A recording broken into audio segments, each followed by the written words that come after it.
Hello everyone, welcome along to another video here on the channel. My name is Ash, you'll know me as Bromma18. Today, I want to show you my career mode series tactics for Chelsea. Now, for any of you who are yet to watch the series and are maybe new to the channel, then please do go and check out the series. We've got a career mode series with Chelsea currently ongoing. It is a realistic series, and if you're watching this and you want to see how to kind of replicate tactics, then you're probably someone who does fancy a bit of realism.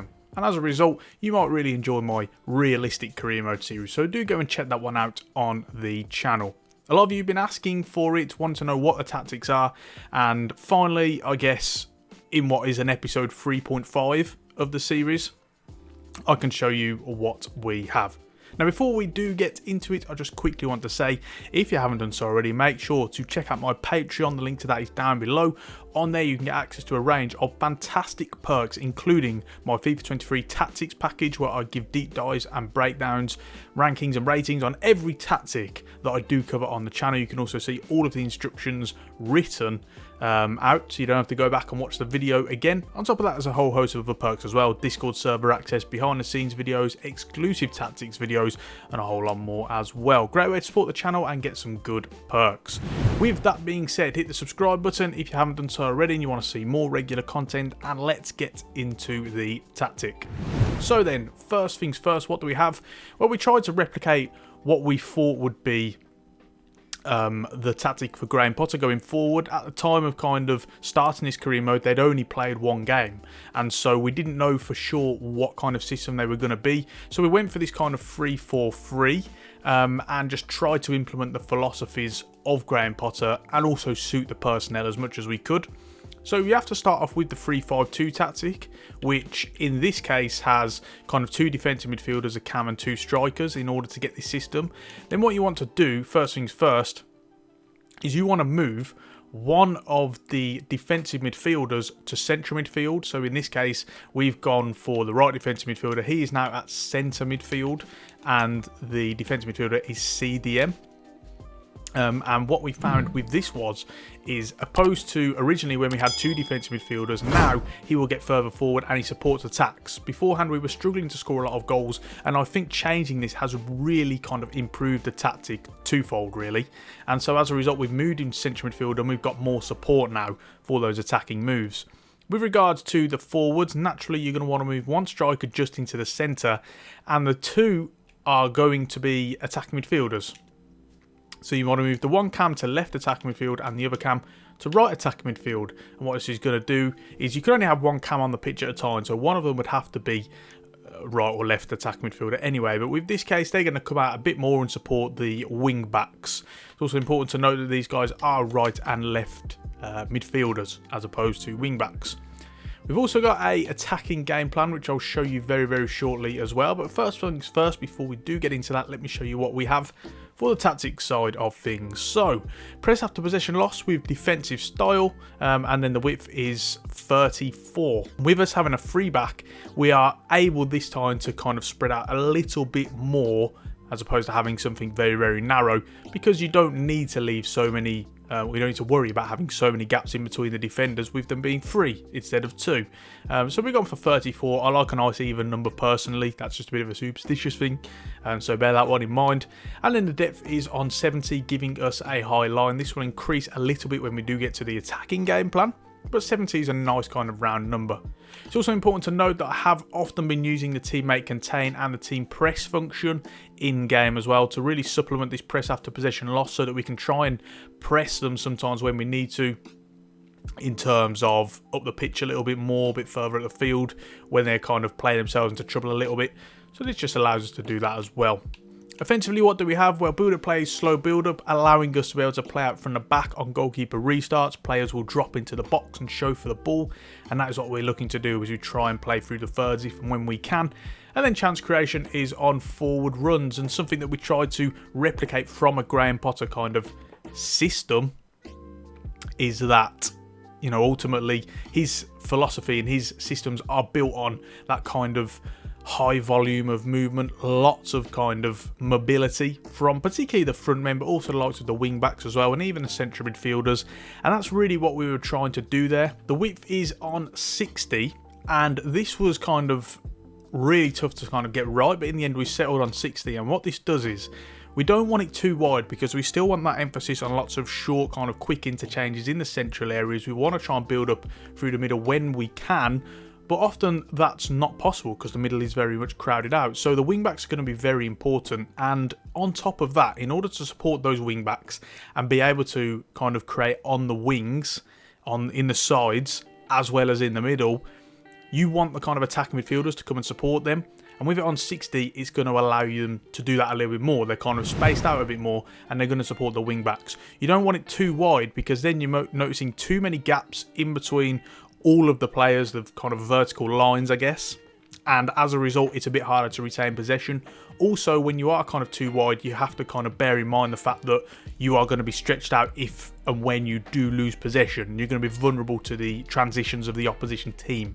So on 60, we get a nice, good balance with that. Players in the box is on 7, giving us roughly 3 to 4 players in the box. And then with the set pieces, we've got the corners on 4, but then the free kicks on 3. As often we like to kind of go for more shorter restarts on free kicks as opposed to kind of whipping it in, as I do find that a little bit easier. With the player instructions then, starting off with the goalkeeper, we've got Edouard Mendy on comes to crosses and sweeper keeper to try and complement that high defensive line, but also help us in those crossing situations. It's something that I emphasise in every of these tactics videos, is that you really should always have the keeper on comes to crosses because it does just help you out a little bit more, relieves that pressure off you if you're kind of struggling to get it away with your own defenders. With the 3 centre backs, there are no changes here. Something that I do want to note though and let you know is that I often like to kind of bring one of the 2 wide centre backs forward and help support attacking moves, and the way I do this is by using the give and go pass function, which is LB and A or L1 and X depending on which console you're on. And often with the 2 wide centre backs, you will then get them kind of running further forward after they lay the ball off, and it just helps to kind of give that overlapping centre back feel, but not to the point where it is repetitive. It's only occasionally, so do bear that one in mind. With the wing backs, both of them are on the same. First things first, they're on comeback on defence, and as wide midfielders, that's going to allow you to replicate that wing back role really, really well because they do trap back and help to blend into a back 5 when they need to out of possession. Chance creation is on stay wide, as they're the ones who are going to be on the touchline and creating the width as well. You can also use the hug the sideline function on the D-pad in game if you want to. Something that I've not really messed with much because I haven't needed to for this system. They do a good job of staying on the touchline, but if you do feel like you want that for extra kind of reassurance, you can use that if you need to. Support runs is on getting behind for both of them, allows us an extra layer of penetration, really kind of fundamental to creating that free back and having those true wing back roles as opposed to something that's going to become more like a 5 back. So with them on getting behind, like I say, it just adds another level of penetration. And finally, with support on crosses, both of them are on getting to the box for the cross. Right then, onto the midfielders, starting off with Jorginho, who is very much that kind of deep-lying playmaker. He's on cut passing lanes, and he's also on stay about while attacking. Cut passing lanes working a lot better this season, and it is helping with those kind of lane presses as well, what I call a lane press. Interceptions are on normal, and then the defensive position is on cover centre. Finally, his positioning freedom, as we just mentioned, he's that deeper line playmaker, and so we use that for the positioning freedom, working much better this season than it did when it was the free roam previously. So that is definitely a massive, vast improvement. With Conte, who is now at that central midfield role, the instructions are slightly different.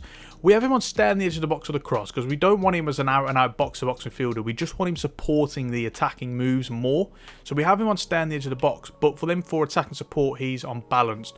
We don't want him constantly running in beyond the striker, but we do want him, as I say, supporting those attacking moves and getting into space a bit more. And this is a really good way of recreating that and just giving you someone who's going to push further forward up the pitch and support in those attacking transitions. His defensive position is also on cover centre, and his positioning freedom is stick to position. So with the 2 attacking midfielders, both of these are on the same instructions. We've got Sterling and Gallagher here in this case. They're both on comeback on defence to get them tracking back, and then their support on crosses is getting to the box for the cross. Now with positioning freedom, originally these guys were on drift wide, both of them, However, this was part of the reason why I was struggling with this tactic originally, is that because they were getting wide and they were supporting the wing backs more, what it was then causing was a lack of options in the middle. And so play was breaking down because ultimately we wanted to then come back inside when the opposition got numbers out into the wide areas, and then we couldn't because the attacking midfielders kind of dragged wide. And so as a result, having them at right and left attack midfield, you don't really need them on drift wide. And also having the width on 60 gives you that good balance so that they will support the wide areas without being dragged too wide out to the touchlines and then showing a lack of kind of central awareness. And also their interceptions are on normal. With Aubameyang up front, his support runs are also on drift wide, again looking not only to get him to support the wide areas, but also doing what I've spoken about in multiple different videos, particularly the recent video where we covered Pep Guardiola's Man City tactics and spoke about Haaland, where he will often kind of peel off the centre-backs and look to find a little bit of space across the kind of horizontal areas of the line. And with that in mind, he will then do that a lot more, and he does that a lot more, and I've scored a lot of goals in this career mode series from him doing that. He's attacking runs and getting behind as we try and get him to, be that kind of focal point, playing on the last man. And then his defensive support is on stay forward. Right then, we've spoken about the balanced game plan, and let me show you how it changes a little with the attacking game plan. So the positions are all the same, you don't need to change anything there, it's mainly a difference in kind of execution. First things first, with defensive style, it is on constant pressure this time as we really look to press the opposition. If you're in need to score a goal, or for example, or you just feel like this is going to suit the opposition that you're playing against, this is the way to go. The width is boosted up a little bit to 40 as we look to kind of get just incrementally a bit wider and look to support that press. And then the depth this time is boosted up a little bit as well to 80 as we push that line and really become more committed. With the offense both the same, slow build up and forward runs, please do bear in mind that with forward runs and constant pressure, your stamina will drain, which is why it's best to use this only in certain situations and not for the full game. And then with the width, that is also boosted up to 70 as we kind of go for broke in this case. Again, it's kind of a situation where you're really pushing desperately for a goal. So as a result, you become more committed. You open up the space more in order to kind of, get that goal. And then the players in the box is also boosted up this time a little bit to 8, as this time the likes of Conte as that central midfielder might get into the box a little bit more. Finally, corners and free kicks are both on 4. If you wish to move these up to 5, then feel free to do so as well. With the player instructions, just a couple of changes. First things first, Conte is this time on getting to the box for the cross as opposed to stay on the edge of the box for the cross, which is why we changed that in the tactical instructions, so that we've now got it on 8 instead of 7 for players in the box. Other than that, there's nothing else you need to change. And with Sterling, or the left attacking midfielder, it doesn't really matter which one. I would probably opt to do it on the same side that you got the defensive midfielder, so that you got more protection there. We this time have him on basic defensive support rather than track back, as we kind of want to leave another man forward, so that we've got more in terms of an outball and trying to hit teams in the attacking transition. Other than that though, there are no changes, which means that we are going to round it off. If you've got any questions about the tactic, please do let me know in the comment section down below, and I'll do my best to get back to you. As I said at the start of the video, make sure to go and check out this series if you haven't done so already. Really enjoying it so far. Very much looking to kind of keep it going and see what we can do. So hopefully you can come and join me for that journey. And make sure to check out the Patreon. The link to that is down below. Like I said, lots of fantastic perks and rewards on there that you can get great access to. And it's a great way to support the channel. Don't forget to check out my Twitter. The link is down below. Give me a follow on there. And my second channel as well, Brommer Plays. All of the links are down below in the description. Subscribe to the channel if you haven't done so already. And ring the bell to get notifications every time I upload. Drop a like on the video if you've enjoyed it and you want to see more. And on that note, we're going to round it off there. Thank you so much for watching this video, and until next time, I will see you soon.